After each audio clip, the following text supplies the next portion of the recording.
Okay po mga dudes, ngayon po ay magluluto tayo ng pork pochero.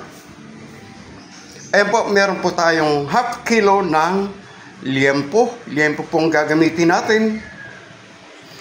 At syempre, meron po tayong mga 6 pieces na Baguio beans. 3 pieces small size ng saging saba. Isang small size na carrots. Meron po tayo dyan na kalahati ng maliit lang po na repolyo. Isang tali ng pechay Tagalog. 6 cloves ng garlic. At 2 small size ng onion. Siyempre gagamit din po tayo dyan ng yan po, pork and beans. Isang small pack. At may sobra po tayong tomato paste. Yan po ang gagamitin natin. Gagamitin po natin yan. Sobra po yan dun sa ating ginamit na kaldereta last time. At syempre gagamit tayo ng paminta at ng patis. Okay po, ipiprepare na po natin ang ating mga ingredients at magsisimula na po tayo magluto ng pork pochero. Okay po mga dudes, habang nagpiprepare po tayo ng ating mga ingredients, isasalang po muna natin yung ating pork. Ayan. Lalagyan po natin ng mga konting tubig para medyo makuluan.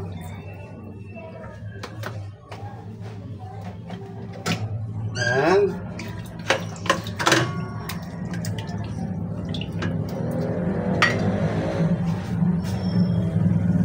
Lalagyan po natin ng konting patis. Ayan.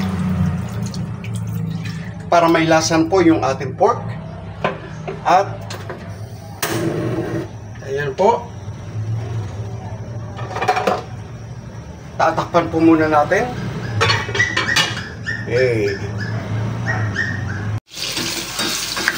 Okay po mga dudes, habang nakasalang po yung ating pork, ayan po, at medyo pinafried natin yung ating carrots at yung ating saba.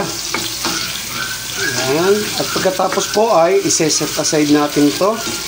Kung maririnig nyo po, marami pong nag-iiyakan na tuta.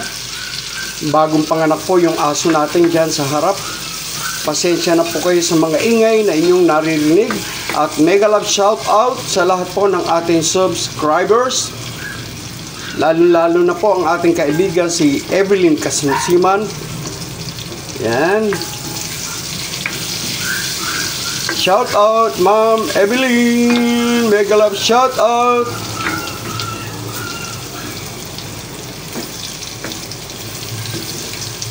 Ma'am Evelyn ng Bukidnon. Ayan.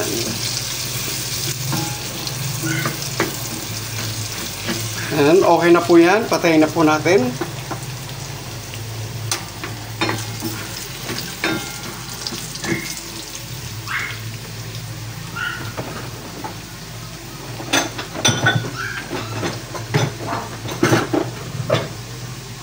Set aside lang po natin.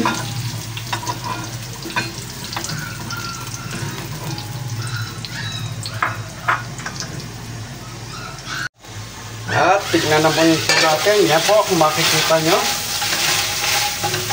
medyo na-fried na po. Unti-unti natin i-fried. Yan.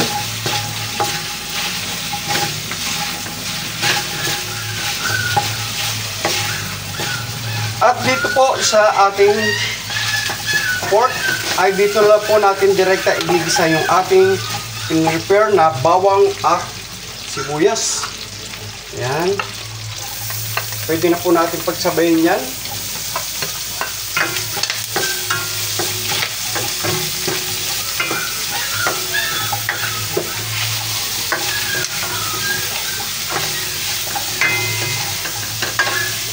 Yan. Since may patis na po yung kanina, hindi na po muna natin lalagyan. Mamaya na po natin lalagyan.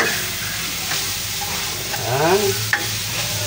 At lalagyan po natin ng tubig para po direktang lumambot na yung ating pork.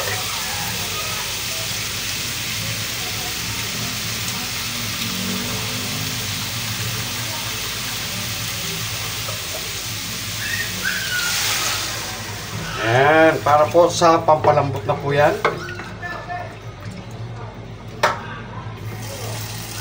At yung kanyang sarsa. Okay. Lagyan po natin ng konting pampasarap. Yan, konti lang po. At takpan po ulit natin.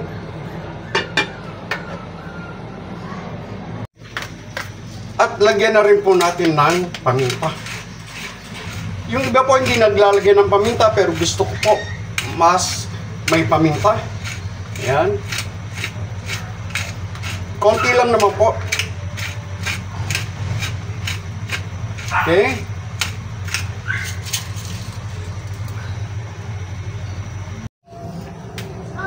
Okay po mga dudes, tignan na po natin. Ayan po. Lalagyan po natin ng mga 1 teaspoon or isang kutsaritang sugar. Ayan, lalagyan na po natin. At ilalagay na po natin yung ating tomato paste. Ayan, mga isang kutsara at kalahati or ganyan lang po. Ayan, hindi ko rin po itinodo. Ayan, meron pa tayong magagamit sa susunod. Ayan, haluin po natin. Inuulit ko na ang alat po or tamis ng ating niluluto ay naaayon sa inyong mga panlasa. Ayan. Pwede na po natin tikman yan kung okay na po yung alat.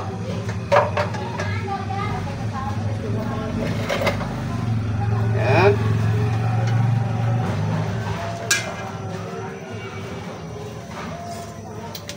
Ayan. Since medyo matabang, dadagdagan po natin ng patis. Ayan. Pwede rin naman po yung asin. Ayan. Okay na po yan para sa akin.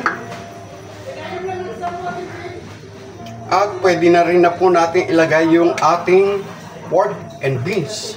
Ayan.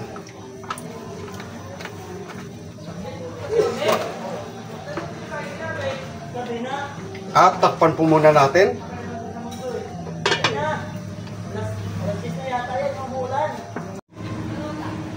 Okay po mga dudes, tingnan na po natin yung ating salang. Tingnan natin kung okay na yung lambot. Yan, okay na yan. At ilalagay na po natin yung ating saging at carrots. Yung pong ating hiniwa na repolyo.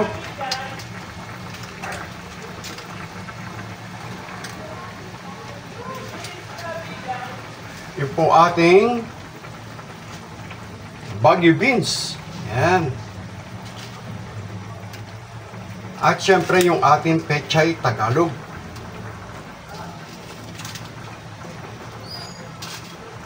Yan. Hintayin lang po natin na makuluan yung ating mga gulay at presto, okay na po yung ating pork o chero.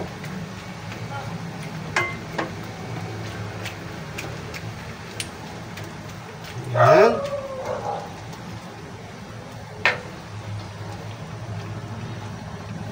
Pork pochero.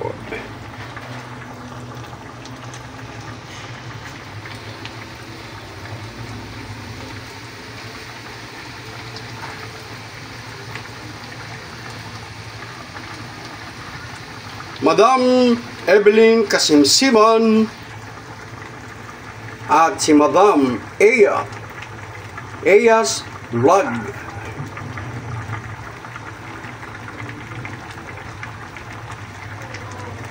Mega love shoutout po everyone sa lahat po ng ating subscribers.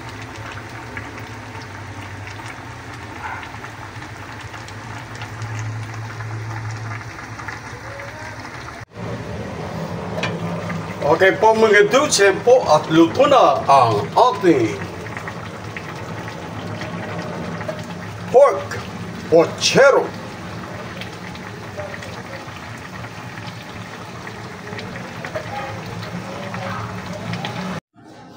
Mga dudes, eto na po ang ating pork pochero.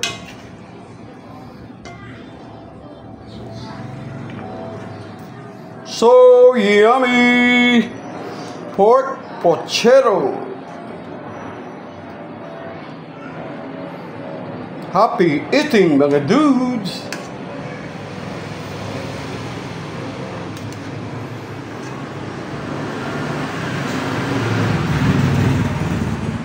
Kainan time!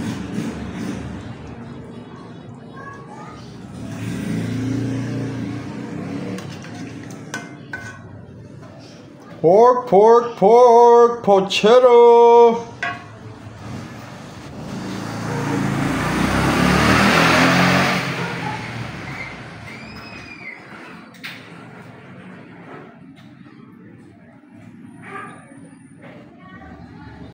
Audio Jungle.